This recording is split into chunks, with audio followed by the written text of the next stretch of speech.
মুসা আলাইহিস সালামের পায়ে একবার একটা লাল পোকা কামড় দিয়েছে, লাল পিঁপড়া।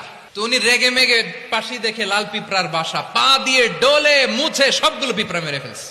এই ঘটনাটা আল্লাহ ঘটিয়েছেন এজন্য মুসা আলাইহিস সালাম তিনি আল্লাহকে জিজ্ঞেস করেছিলেন, আল্লাহ তুমি যখন কোন জনপদে আযাব পাঠাও, শাস্তি দাও, ওখানকার শুধু জালেমরাই তো মরে না, ভালো মানুষগুলাও মরে, তো আযাব দিবা মুশরিকদের উপর দিবা, অবাধ্যদের উপর দিবা, ভালো মানুষগুলারে মারো কেন?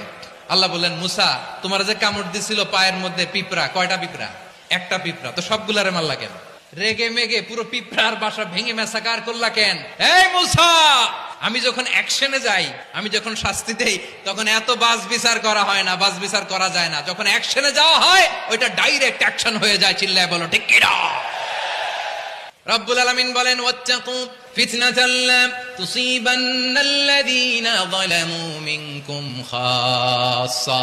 ও আমার গোলামেরা, ওই আযাবকে ভয় করো যে আযাব যখন আমি জমিনের বুকে পাঠাই শুধু জালেমদেরকেই মারি না, আলেমদেরকেও মারি।